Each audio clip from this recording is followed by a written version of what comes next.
सुनीता की सास ने फिर कहा, तुम्हें अपने पति के लिए अच्छी घरवाली बनना चाहिए, तुम्हें उनकी हर बात माननी चाहिए।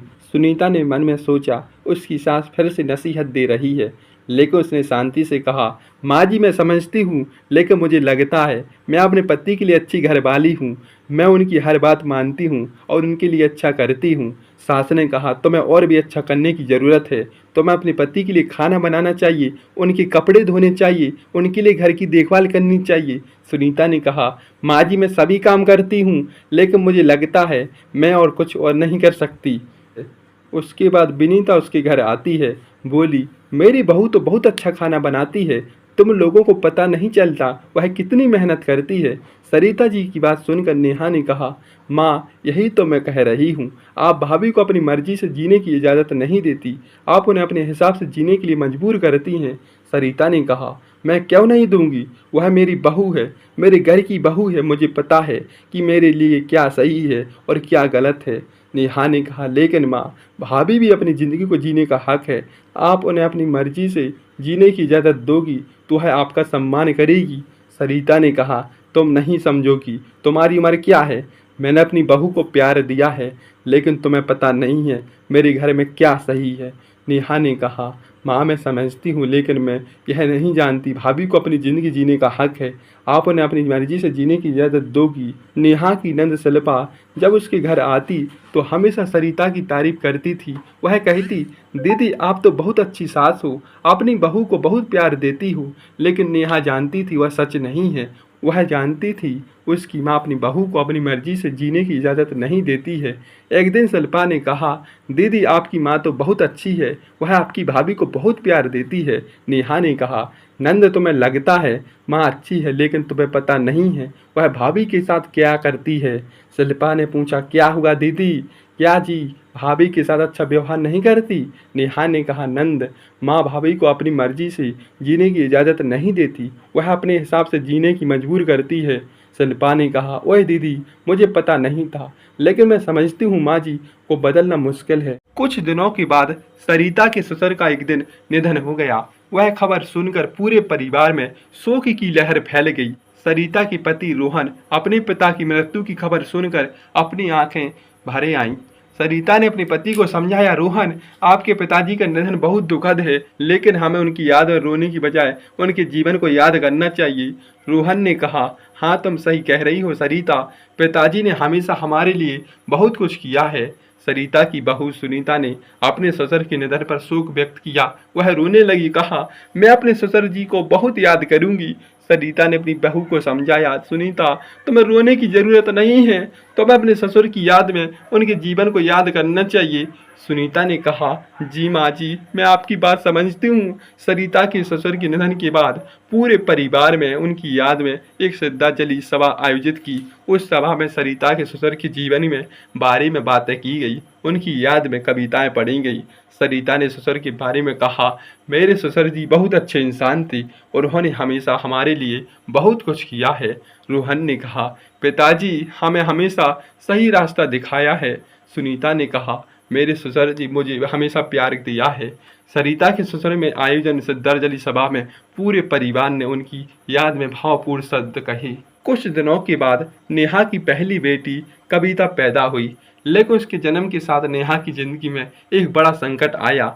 नेहा को बचपन में ही पता चल गया था वह गर्भावस्था के दौरान कुछ ज़्यादा ही कमज़ोर हो जाती है, लेकिन उसने कभी सोचा नहीं था कि इतना गंभीर होगा।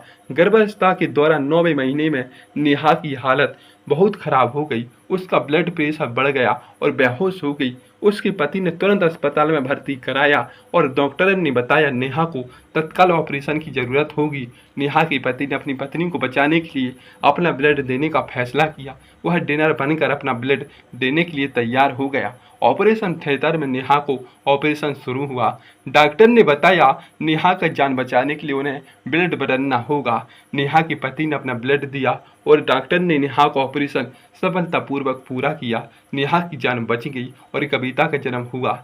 नेहा के पति ने अपनी पत्नी को गले लगाकर कहा, तुम मेरे लिए सब कुछ है, मैं तुम्हें कभी नहीं खोना चाहता हूँ। नेहा ने अपने पति को देखकर कहा, मैं भी तुम्हें बहुत प्यार करती हूँ, तुमने मेरी जान बचाई। कविता का जन्म नेहा के लिए एक नई जिंदगी की शुरुआत थी।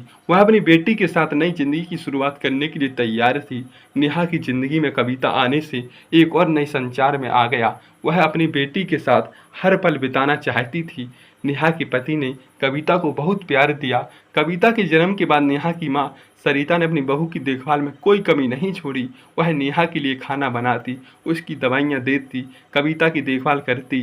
एक दिन नेहा ने अपनी माँ से कहा, माँ मैं आपको बहुत धन्यवाद देना चाहती हूँ, आप मेरे लिए सब कुछ कर रही हो। सरिता ने कहा, बेटी तुम मेरी बहू हो और कविता मेरी पोती है, मैं तुम दोनों के लिए कुछ भी कर सकती हूँ। नेहा के पति ने कहा, माँ जी आप हमारे लिए बहुत कुछ कर रही हो, हम आपके लिए शुक्रगुजार हैं। सरिता ने कहा, बेटा तुम बेटे हो, मैं तुम्हारे लिए कुछ भी कर सकती हूँ। नेहा की बेटी कविता बड़ी हो रही थी और उसकी जिद्दी भी बढ़ रही थी। वह अपनी दादी से एक सुंदर फ्रॉक मांगने के लिए जिद करती है।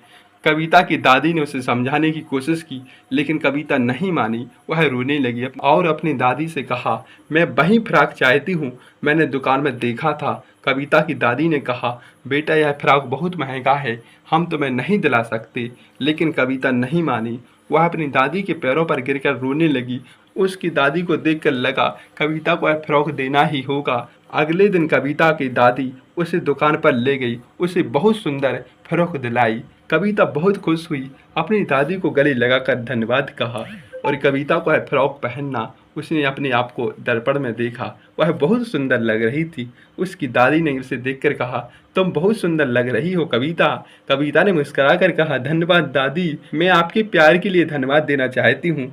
इस तरह कविता की जिद पूरी हुई, अपनी दादी के प्यार को महसूस किया और वह अपने स्कूल चली गई। कविता ने स्कूल में अच्छा प्रदर्शन कर रही थी। वह दोस्तों के साथ खुश थी, अपने टीचर भी बहुत प्यार देती थी। एक दिन कविता के स्कूल में एक फंक्शन हुआ। कविता ने अपनी माँ से कहा, माँ मैं स्कूल में फंक्शन में भाग लेना चाहती हूँ। नेहा ने कहा, बेटी तुम्हारी मेहनत और प्रतिभा को देखने का यह अच्छा मौका है, तुम्हारी दादी और मैं तुम्हें फंक्शन में देखने आएंगी। कविता ने अपनी माँ को गले लगाकर कहा, धन्यवाद माँ, मैं तुम्हें अब नहीं निराश करूंगी। फंक्शन में कविता ने बहुत अच्छा प्रदर्शन किया। उसने कविता सुनाई जिसे सभी ने बहुत पसंद किया। कविता पहला पुरस्कार मिला। नेहा और सरिता ने कविता को देखकर कहा, बेटी तुमने बहुत अच्छा किया है, हम तुम पर गर्व करते हैं। कविता ने अपनी माँ और दादी को गले लगाकर धन्यवाद दिया। माँ दादी तुम्हारे प्यार और समर्थन के बिना नहीं कर सकती। इस तरह कविता ने अपनी प्रतिभा को दिखाया, अपने परिवार को गर्व महसूस कराया। तो दोस्तों बताइए कहानी कैसी लगी, लाइक शेयर सब्सक्राइब कीजिए। Thank you.